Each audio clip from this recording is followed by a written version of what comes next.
Hello, my name is Mackai Sharp. I am 17 years old. I work in media and community advocacy. I'm a director at the Community Justice Center and I'm represented by Take a Stand Youth for Conservation.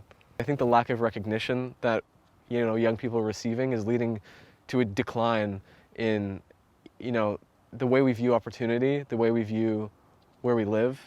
It's really disheartening when we're advertised as this living arts community, as this young, healthy place full of future and full of opportunity, when no one can find livable wages. And I feel like in a lot of ways, this kind of whole aspect of society has been disregarded in terms of focusing on other things, which is, everyone has their own plan, everyone has their own model. But I think we need to really encompass the voices of everyone. And as a young person, as a queer person, I feel like my voice isn't being heard quite correctly, and I feel like that goes the same for all kinds of youth across the whole spectrum. So I think in a lot of ways, we just need to be engaging more and hearing the voices of young people and what they have to say, because there is a lot of good ideas.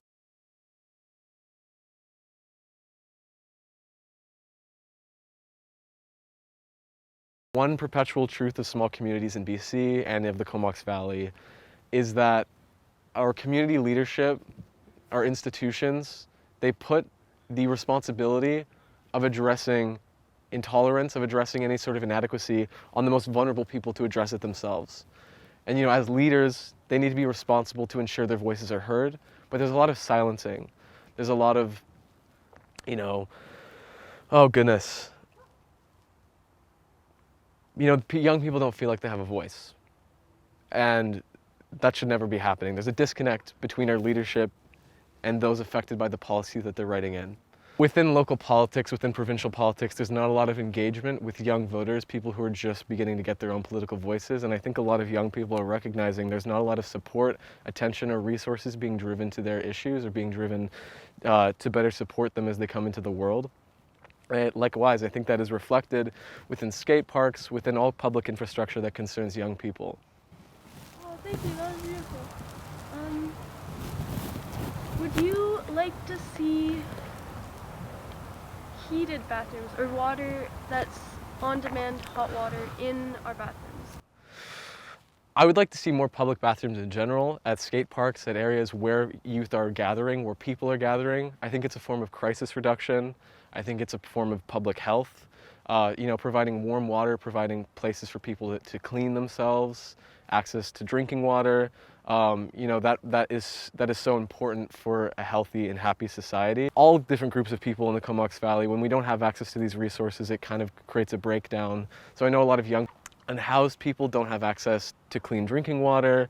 There's a lot of issues. It's very intersectional. But so the need for public infrastructure should be prioritized. I think hand sanitizer is valuable. Sometimes when there isn't a bathroom around, I have to use my own hand sanitizer. So it is a backup, but I don't think it is a replacement for hot running water and soap. And I think that's kind of the implication, is that we are replacing clean hot water and soap with hand sanitizer, which, how does that reflect on how we're viewed? The people that are using these spaces, how are we viewed? Are we not worth it? Because that's kind of how it's coming across. So I don't think it's a replacement. I think it's a benefit to have adjacent to, running water, but I don't think it replaces anything. In so many aspects, we're unhappy with the current state of how things are addressed in the Comox Valley. What would you say, where do you see angst manifest? Where do I see angst manifest? I see angst manifest within substance use. I don't know a single person in the Comox Valley who hasn't turned to some point or another to any one of the accessible substances.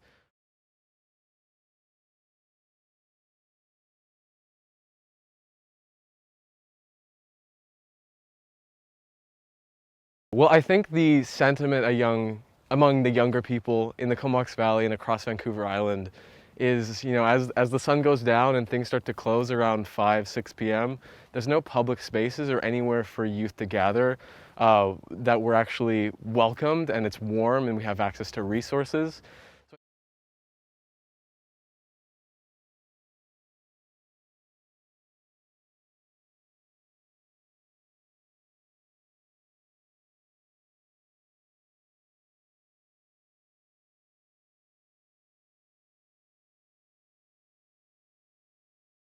It'd probably be like a huge plot of land like this, and we get it and we just throw it down in the ground and make a fucking skate park there, and like maybe like a snack bar, and like a teen youth help center. There's no skating signs literally everywhere that is concrete, so it would be nice to have at least a small skate park and like a little area where people can go and jump up and down.